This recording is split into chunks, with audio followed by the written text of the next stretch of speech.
الحمد لله نحمده ونستعينه ونستغفره ونؤمن به ونتوكل عليه ونعوذ بالله من شرور أنفسنا ومن سيئات أعمالنا من يهده الله فلا مضل له ومن يضلل فلا هادي له ونشهد أن لا إله إلا الله وحده لا شريك له ونشهد أن سيدنا ومولانا محمدا عبده ورسوله صلى الله تعالى عليه وعلى آله وأصحابه أجمعين أما بعد قال الله تبارك وتعالى في كلامه المجيد أعوذ بالله من الشيطان الرجيم بسم الله الرحمن الرحيم والعاديات ضبحا فالموريات قدحا فالمغيرات صبحا فأثرن به نقعا فوسطن به جمعا إن الإنسان لربه لكنود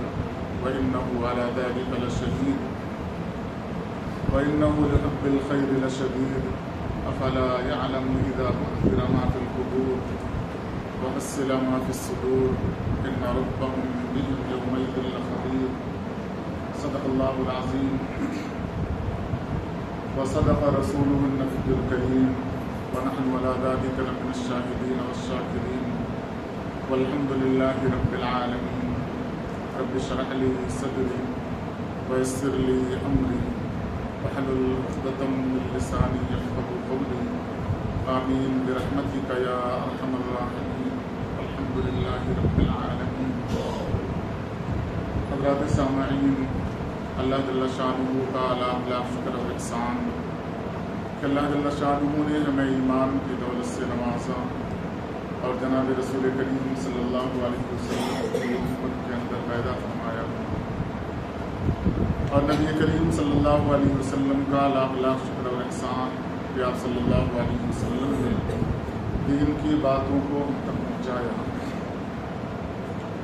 گزشتہ جمعہ علم کے تعلق سے کچھ باتیں عرض کی گئی تھیں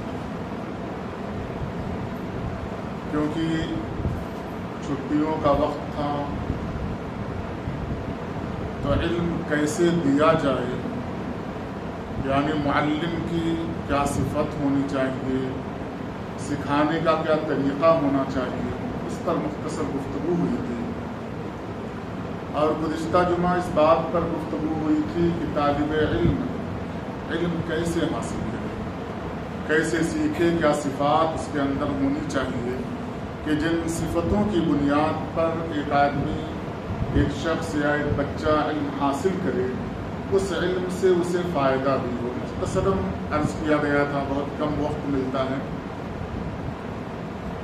ہمارا جو سلسلہ چل رہا تھا وہ تفسیری سلسلہ چل رہا تھا. مختصر وہ صورتیں جو عام طور پر نمازوں کے اندر پڑھی جاتی ہیں، ان صورتوں سے ہمیں کیا اسباق ملتے ہیں، کیا نصیحتیں ملتی ہیں، اللہ تبارک و تعالی ان صورتوں سے ہمیں کیا سکھانا چاہتے ہیں، تاکہ ہم کم سے کم جہری نمازوں میں جب امام کے پیچھے کھڑے ہوں تو اتنا تو پتہ ہو کہ امام جن صورتوں کی تلاوت کر رہا ہے ان میں اللہ تبارک و تعالی ہم سے کیا مخاطب ہو کر کہنا چاہ رہے ہیں، ہمیں کیا نصیحت دے رہے ہیں.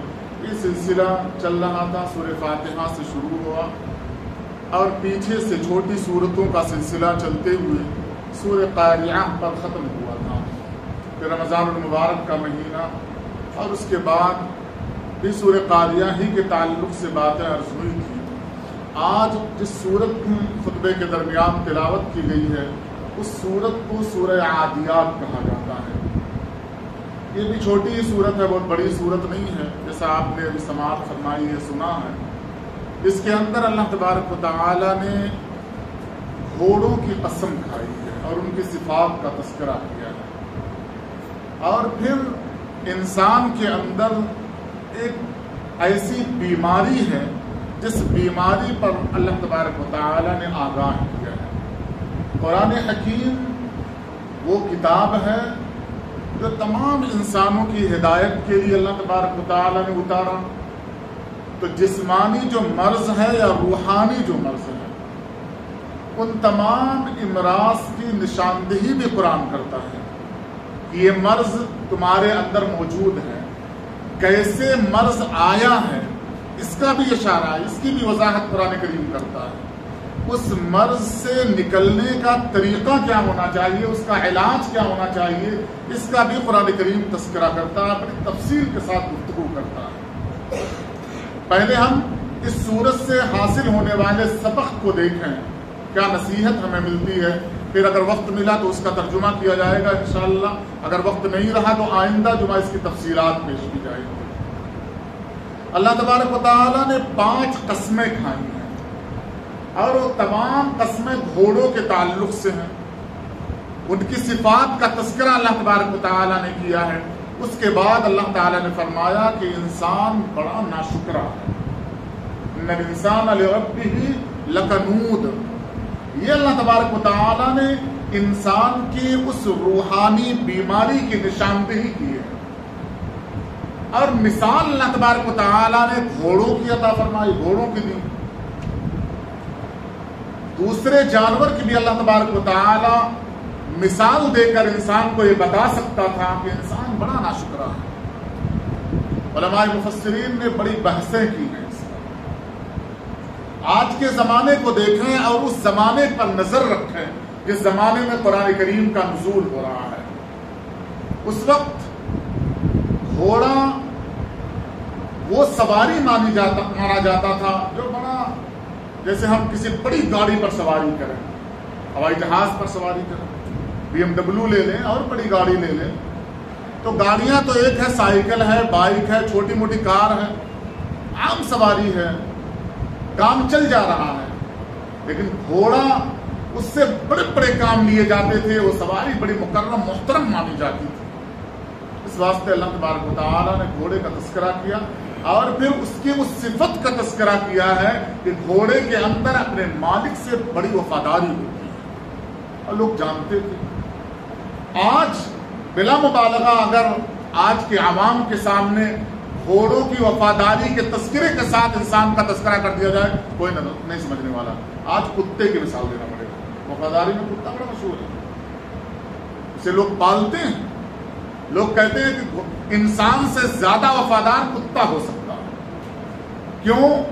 مسلمان بھی ایسا ہی کر رہے ہیں۔ کیوں؟ کیونکہ قرآن سے کوئی لگاؤ نہیں ہے، ورنہ قرآن کی مثالیں دیکھتے، پھر اپنے آپ کو دیکھتے کہ اللہ تبارک و تعالیٰ نے ہمیں کیا بنایا۔ اللہ تعالیٰ نے فرمایا کہ ہم نے انسان کو مکرم بنایا ہے، لقد خلقنا الانسان فی احسن تقویم۔ جتنا بہتر طریقہ ہو سکتا تھا، خوبصورت طریقہ ہو سکتا تھا، مکرم اور محترم طریقہ اور سانچہ ہو سکتا تھا، اللہ تعالیٰ فرما رہے کہ انسان ہم نے تمہیں اس سانچے کے اندر ڈھال کر بڑا عزت والا، بڑی تکریم والا بنایا۔ انسان اپنے آپ کو پہچان لیتا تو اپنے آپ کے ساتھ جس کی مثال سیٹ کرتا، وہ بھی بڑی مکرم چیز کی سیٹ کرتا۔ اللہ تبارک و تعالیٰ نہیں چاہ رہے تھے کہ ایک انسان جس کو ہم نے اشرف بنایا ہے، جس کی پیدائش کا طریقہ ہم نے بڑا مبارک رکھا ہے، اس انسان کی مثال کسی گھٹیا چیز سے دی جائے۔ اس واسطے اللہ تبارک و تعالیٰ نے سواریوں میں جو سب سے اعلیٰ سواری تھی، جو بادشاہی سواری تھی، جو راجاؤں اور مہاراجاؤں کی سواری تھی، تکریم والی سواری تھی، عزت والی سواری تھی، اللہ تبارک و تعالیٰ نے اسی کی مثال دی کہ انسان کی عزت کے اندر کمی نہ آنے پائے، اس کی تکریم کے اندر کمی نہ آنے پائے۔ اس واسطے اللہ تعالیٰ نے گھوڑوں کی مثال دیا، اور پھر فرمایا کہ انسان بڑا ناشکرا ہے۔ اشارتاً قرآن کریم گفتگو کرتا ہے ان لوگوں سے جو عقل والے ہیں، اور تمام انسان عقل والے ہیں۔ اللہ تعالیٰ نے کہیں کسی انسان کے بارے میں یہ نہیں فرمایا کہ عقل ہم نے تمہیں نہیں دیا۔ کوئی انسان ایسا آپ کو دنیا کے اندر نہیں مل سکتا جو عقل والا نہ ہو۔ کسی پاگل آدمی کو آپ دیکھ لیں، کسی پاگل آدمی کو کوئی چیز اٹھا کر پھینک دے گا، آپ پیسہ اٹھا کر دیں نہیں پھینکے گا، وہ سوال کر رکھے گا۔ وہ کون سی چیز اسے پیسے کو سنبھال کر رکھنے پر آمادہ کر رہی ہے، وہ اس کی عقل ہے۔ اللہ تبارک و تعالیٰ نے انسان کو اتنا مکرم اور محترم بنایا اسی عقل کی بنیاد پر۔ قاری طیب صاحب رحمۃ اللہ تعالی علیہ نے فرمایا کہ اگر تمام مخلوقات جمع ہو جائیں اور اللہ تبارک و تعالیٰ کے سامنے بحث و مباحثہ کریں کہ اللہ تو نے انسان کو اشرف بنا دیا، کیا ایسی چیز تھی، کیا ایسی صفت تھی جو ہمارے اندر موجود نہیں ہے؟ اور پھر بڑی لمبی بحث کی ہے علم اور سائنس کے حوالے سے. آپ ان بحثوں کو پڑھیں تو آپ کو گھنٹوں لگیں گے، جس کا لب لباب اور خلاصہ انہوں نے بیان کیا ہے کہ تمام صفتوں کے باوجود ایک ایسی صفت اللہ تبارک و تعالی نے انسان کے اندر رکھی ہے جس صفت کی بنیاد پر تمام مخلوق اپنے سر کو جھکا لیتی ہے کہ یہ صفت ہمارے اندر موجود نہیں ہے. وہ ہے علم کا حاصل کروا دینا، علم دے دینا. یہ صفت کسی بھی مخلوق کے اندر اللہ تبارک و تعالی نے نہیں رکھی. چاہے وہ فرشتے ہوں وہ علم حاصل کر سکتے ہیں، انہیں پتہ چل سکتا ہے، سکھایا جا سکتا ہے.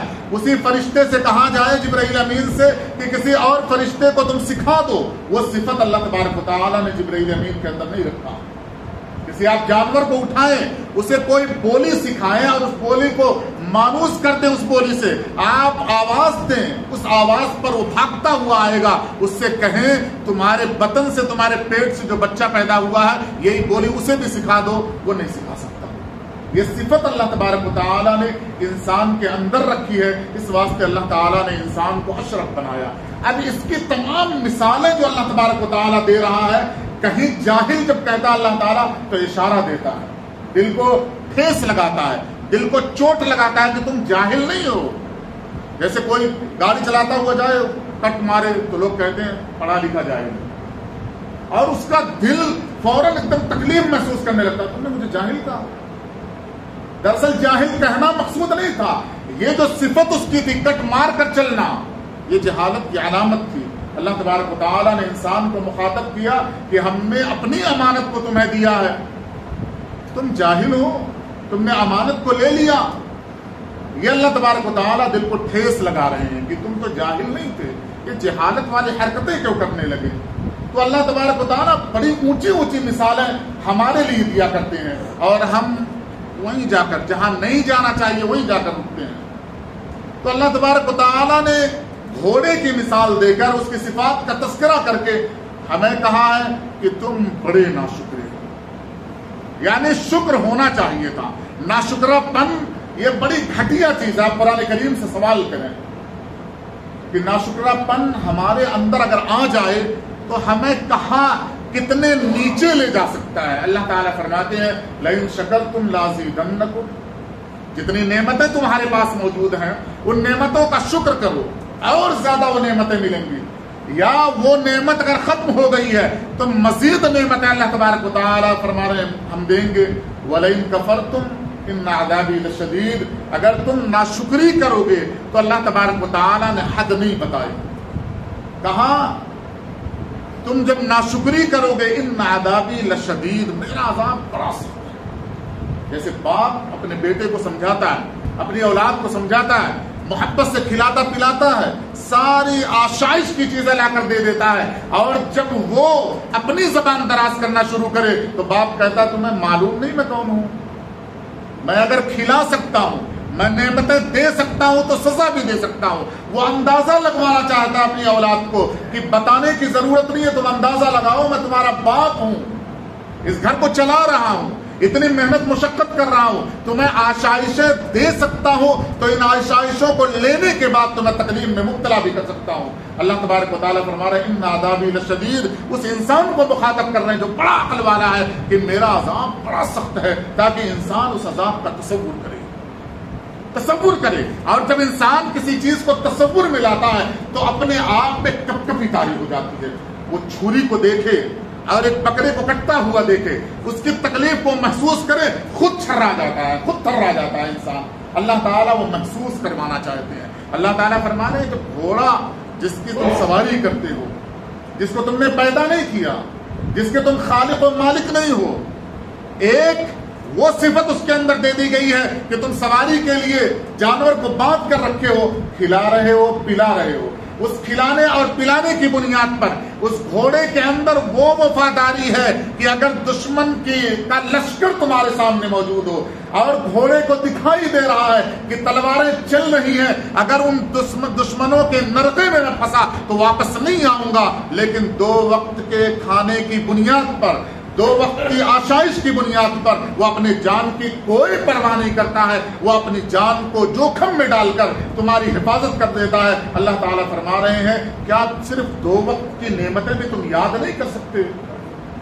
دو وقت کی نعمتیں نہیں یاد کر سکتے؟ اللہ تعالیٰ فرما رہے ہیں ان الانسان لکفور، بڑا ناشکرا ہے انسان۔ کیا نعمت ہے اللہ تبارک و تعالیٰ نے دی، اس کا تذکرہ اللہ تبارک و تعالیٰ نے سورہ عادیات کے اندر نہیں کیا۔ اور اللہ تعالیٰ فرما رہے ہیں کہ انسان اس بات پر شاہد ہے، گواہ بھی ہے، یہ ناشکرا ہے، اس بات پر گواہ ہے، یہ جانتا بھی ہے۔ اب آپ دیکھیں دنیا کے اندر تکالیف دینے کے لیے، سزاؤں کے دینے کے دو طریقے ہوا کرتے ہیں۔ ایک کو الزام دے دیا جائے، اس پر جو سزا دی جاتی ہے وہ بڑی مختصر اور معمولی ہوتی ہے، اور ایک وہ سزا ہوتی ہے جس کے بارے میں کہا جاتا ہے اسے پتا تھا پھر بھی اس نے ایسا جرم کیا، اس کی سزا بڑی سخت ہوا۔ اللہ تعالیٰ فرما رہے ہیں ان الانسان لکفور، انسان بڑا ناشکرا ہے اور یہ جانتا بھی ہے، یہ اس بات پر گواہ خود ہے، خود جانتا ہے کہ میں ناشکرا ہوں۔ کیوں اللہ تبارک و تعالیٰ نے فرمایا؟ کیونکہ انسان ان ساری نعمتوں کو پیدائش سے لے کر، بلکہ نطفے سے لے کر مرنے تک، مرنے سے لے کر ہمیشہ کی زندگی کے بارے میں اللہ تبارک و تعالیٰ نے اتنی تفصیل کے ساتھ بیان کر دیا کہ اس کے سامنے جیسا وہ ہو رہا ہے، یعنی جنت ہے، جہنم ہے، قبر ہے، عذاب ہو رہے ہیں، فرشتے تکلیف دے رہے ہیں، سانپ ڈس رہا ہے، بچھو ڈنک مار رہا ہے، آگ میں انسان جلایا جا رہا ہے، جس طریقے سے ہم دیکھتے ہیں اللہ تبارک و تعالیٰ نے ہمارے دل و دماغ کے اندر ایسا بیٹھا دیا ہے۔ اللہ تبارک و تعالیٰ ہم سے کہہ رہے ہیں یہ انسان جانتا ہے کہ ناشکرا ہے، اور پھر اللہ تعالیٰ دنیا کا قانون بتاتے ہیں کہ جو جرم کو جانتے ہوئے جرم کرے اس کی سزا کے اندر تخفیف اور کمی نہیں کی جاتی۔ کیا ناشکرا پن ہے، کیا نعمتیں اللہ تبارک و تعالیٰ نے دی ہیں۔ آپ اپنے سے کمتر لوگوں کی طرف نگاہ اٹھا کر آپ کو لگے گا کہ مجھے تو اللہ تعالیٰ نے ساری چیزیں دے دی۔ اگر آج اس وقت جس زمانے میں ہم زندگی گزار رہے ہیں، اس زمانے میں اگر ہم سروے کر لیں مالدار کالونیوں کا، اور پھر آج سے 1000-2000 پہلے کی تاریخ اٹھا کر دیکھیں اور بادشاہوں کے محلات اور بادشاہوں کے دسترخوان پر چلنے والے کھانوں کو دیکھیں اور عیاشیوں کو دیکھیں، تو آپ کو حیرت ہوگی آج کا ایک بنگلے کا مالک، ایک کوٹھی کا مالک جتنے عیش و آرام کی زندگی گزار رہا ہے، 2000 سال پہلے، 1000 سال پہلے بادشاہوں کو بھی یہ نعمتیں میسر نہیں تھیں۔ اس کے باوجود اسی آدمی سے سوال کرو اچھے ہو کہاں اچھا، یعنی 1000 سال پہلے جو بادشاہوں کو نعمتیں نہیں میسر تھی مجھے اور آپ کو میسر ہے، اس کے باوجود سوال کیا جا رہا ہے ٹھیک ہو نہیں بھائی، تکلیف۔ اور یہ بندہ جانتا ہے کہ اس کا بینک بیلنس کتنا ہے، اس کے گھر میں فریج کے اندر رکھی ہوئی نعمتیں کتنی ہیں، پلاٹ کتنے ہیں، کتنی اولادیں ہیں، ان اولادوں کی انکم کیا ہے، یہ تمام چیزیں جانتے ہوئے وہ کہتا تھا بڑی تکلیف کے اندر ہوں۔ اللہ تعالیٰ اسی دل کی طرف اشارہ کر رہے ہیں، یہ جان رہا ہے، اس کے باوجود کہتا ہے ناشکراپن، کہتا ہے کہ نہیں کچھ بھی نہیں۔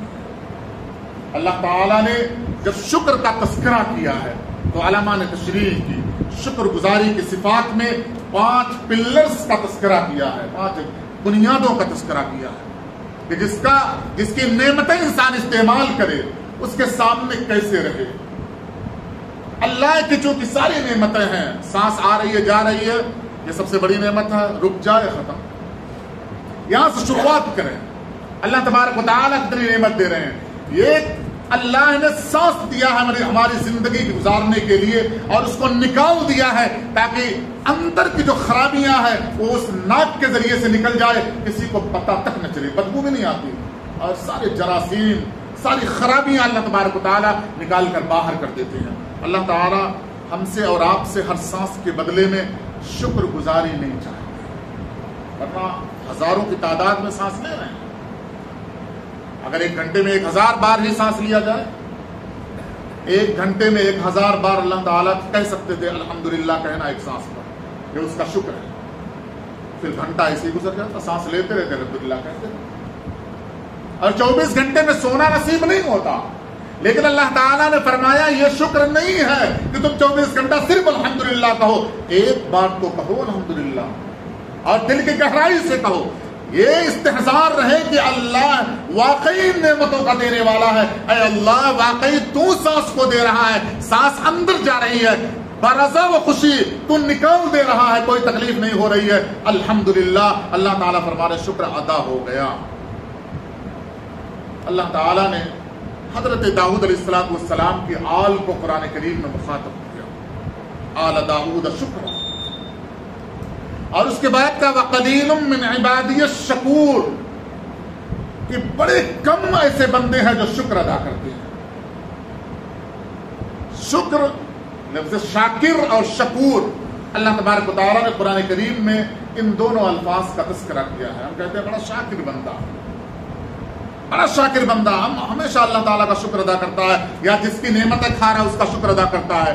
اللہ تعالیٰ فرما رہے ہیں آل داؤد سے، داؤد علیہ السلام کو مخاطب کر رہے ہیں کہ بڑے کم بندے ہیں، وَقَلِيلٌ مِّنْ عِبَادِيَ الشَّكُورُ، وہ صفت رکھنے والے جسے شکور کہا جائے، یہ بڑے کم بندے ہیں، آپ ان میں شامل ہو جاؤ۔ مفسرین نے لفظ شاکر اور شکور میں فرق کیا، کہا شاکر اسے کہا جاتا ہے جسے نعمت ملے اور شکر ادا کرے، آسان ہے، کسی کو بھی نعمت ملے گی وہ شکر ادا کرے گا، اور لفظ شکور کہا جاتا ہے چاہے نعمت ملے یا نہ ملے، چاہے مصیبت ملے چاہے نعمت ملے، یا نعمت ملے نہ ملے، تمام حالتوں میں اللہ تبارک و تعالیٰ کا شکر ادا کرنا۔ اللہ تعالیٰ فرما رہے ہیں مجھے سب سے محبوب بندہ وہ ہے جو شکور ہو، نعمت مل رہی ہے تب بھی شکر ادا کر رہا، نہیں مل رہی تب بھی شکر ادا کر رہا۔ حضرت عمر بن خطاب رضی اللہ تعالیٰ عنہ خانہ کعبہ کا طواف کر رہے تھے، ایک بندہ اللہ تبارک و تعالیٰ سے دعا کر رہا تھا کہ اللہ مجھے کم بندوں میں، اپنے قلیل بندوں میں مجھے شامل کر لینا۔ حضرت عمر بن خطاب رضی اللہ تعالیٰ عنہ نے اس کا ایک جملہ سنا تو بڑی حیرت ہوئی، حضرت عمر رضی اللہ تعالیٰ عنہ کو رک گئے اور کہا کہ اللہ سے ایسی کیسے دعا کر رہے ہیں آپ کہ مختصر بندوں میں، قلیل بندوں میں مجھے شامل کر دینا، یہ کون سی دعا ہوئی؟ وہ ڈر گیا، کہا نہیں بتاؤ۔ واقعات آپ اٹھا کر دیکھیں، اس بندے نے کہا کہ اللہ تعالیٰ نے کہا وَقَلِيلٌ مِّنْ عِبَادِيَ الشَّكُورُ، شکر گزار بندے بڑے کم ہیں، میں اللہ سے وہی کہنا چاہ رہا ہوں، اے اللہ انہی کم بندوں میں، انہی قلیل بندوں میں مجھے شامل کر لینا۔ حضرت عمر رضی اللہ تعالیٰ عنہ نے اپنے ساتھیوں کو جمع کیا اور کہا کہ لوگوں مجھے اس شخص سے بھی کم علم ہے، میں اس سے بھی کم جانتا ہوں، اور کوئی اس بات پر ندامت اور شرمندگی نہیں۔ تو لفظ شکور جو اللہ تبارک و تعالیٰ بیان کر رہے ہیں وہ اس واسطے بیان کر رہے ہیں کہ ایک نعمت اگر اللہ تبارک و تعالیٰ نے کم کی تو وہ نعمت کم نہیں ہوئی ہے، اس کے علاوہ نعمتیں بے شمار ہیں۔ ایک عالم کا واقعہ لکھا ہوا، ایک ہڈی ٹوٹ گئی، دوسرے عیادت کے لیے گئے اور کہا کہ بہت افسوس ہوا کہ آپ کی ہڈی ٹوٹ گئی۔ اس نے کہا افسوس کی کس بات کی؟ 360 جوڑ ہیں پورے جسم میں، تکلیف کس بات کی؟ اللہ تعالیٰ نے 359 جوڑ سلامت رکھے ہیں، ایک جوڑ توڑا۔ اگر ہم شکر ادا کرنا چاہیں تو شکر کے لیے نعمتوں کا اضافہ مقصود نہیں ہے، وہ نعمتیں ملے تبھی شکر ادا کیا جائے، جو بچی ہیں ان پر بھی شکر ادا کیا جا سکتا ہے، جو نعمتیں ہیں ان پر شکر ادا کیا جائے، جو نعمتیں بچ گئی ہیں حادثات سے کم ہونے کے بعد جو نعمتیں بچ گئی ہیں ان پر بھی شکر ادا کیا جا سکتا ہے۔ اللہ تبارک و تعالیٰ سے دعا اللہ عقل سلیم عطا فرمائے۔